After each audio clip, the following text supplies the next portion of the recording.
Tokoh di Aceh ini amatlah banyak, keberadaan mereka amatlah berpengaruh bagi Aceh bahkan di Nusantara baik karena kepemimpinannya, kiprah ilmu dan ideologinya. Berikut beberapa tokoh Aceh yang berpengaruh dari masa ke masa menurut Tingkap Aceh Rangkum. Sebelum lanjut jangan lupa subscribe dan aktifkan lonceng notifikasi untuk mendapatkan wawasan menarik seputar Aceh. Malik Al-Saleh. Malik Al-Saleh atau Malikus Saleh adalah raja pertama Islam di Nusantara, pendiri kerajaan Samudra Pasai pada 1267 Masehi. Berkat pengaruh kekuasaannya, Islam menyebar ke Nusantara dan Asia Tenggara.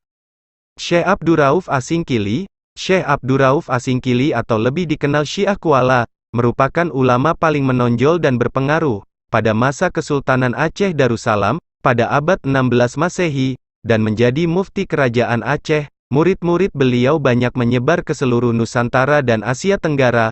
Beliaulah penerjemah Al-Quran pertama ke dalam bahasa Melayu, yakni kitab tafsir Tarjuman Al-Mustafid.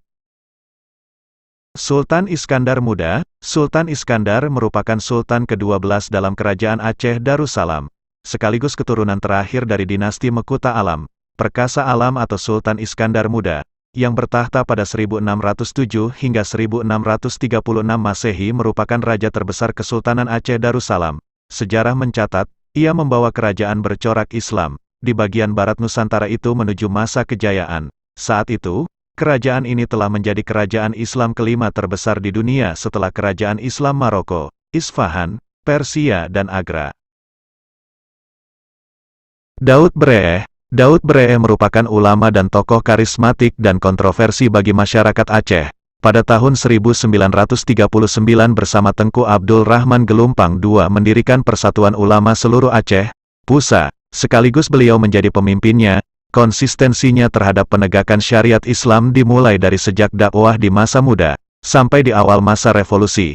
Daud Breeh merupakan tokoh kemerdekaan Indonesia yang berontak mengangkat senjata, bergabung dengan DITII, Darul Islam, Sekar Maji Marijan Kartosuwirjo, akibat Soekarno yang melanggar perjanjian dengan rakyat Aceh dan ketidakpuasannya atas pemerintahan Soekarno, rezim Orde Baru pernah mengungsikan beliau ke Jakarta, karena takut beliau dipengaruhi oleh pemberontakan yang kelak bertransformasi menjadi Gerakan Aceh Merdeka. Abuya Muda Wali. Abuya Muda Wali memiliki nama lengkap Syekh Haji Tengku Muhammad Wali Al-Halidi adalah seorang ulama dari Aceh Selatan.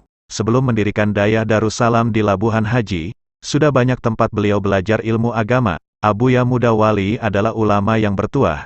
Semua murid-murid dan anak-anaknya memiliki kedudukan penting dalam masyarakat. Bahkan hampir semua dayah-dayah di Aceh sanad ilmunya sampai pada Yang Mulia Maha Guru Abuya Muda Wali.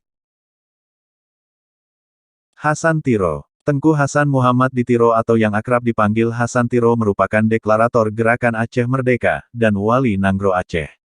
Pada tanggal 4 Desember tahun 1976 di Bukit Halimun, kawasan Pidi. Di sini awal mulanya perjuangan gerakan ini dimulai. Walaupun pada dasarnya Hasan Tiro adalah kader DITII yang dipimpin Daud Breeh, tapi misi perjuangan mereka berbeda. Hasan Tiro menginginkan Aceh merdeka dan berpisah dari Indonesia, dan membangun pemerintahan sendiri yang berlandaskan Islam. Hasan Tiro berontak, antara alasan historis, yuridis, dan realitas sosial, disebutkan menurut Hasan Tiro ketika Hindia Belanda berubah menjadi Indonesia, Aceh tidak secara otomatis menjadi wilayah yang diserahkan Belanda kepada Republik Indonesia Serikat RIS. RIS adalah negara-negara federasi yang dibentuk Gubernur Jenderal Hindia Belanda Hubertus J. van Mook, yaitu wilayah-wilayah yang telah takluk kepada pemerintah Belanda, dan wilayah Aceh ketika itu tidak bisa dikuasai Belanda. Hasan Tiro juga memiliki alasan realitas sosial orang Aceh. Sejumlah pengamat mengatakan, pemberontakan-pemberontakan yang terjadi di Aceh, disebabkan oleh tidak adanya keadilan yang dirasakan oleh orang Aceh. Perkara inilah yang menjadi alasan utama Hasan Tiro untuk memerdekakan Aceh. Itulah tadi tokoh-tokoh yang berpengaruh di Aceh dari masa ke masa. Setiap generasi Aceh adalah Iskandar Muda, karena di tangan merekalah nanti Aceh akan kembali berjaya.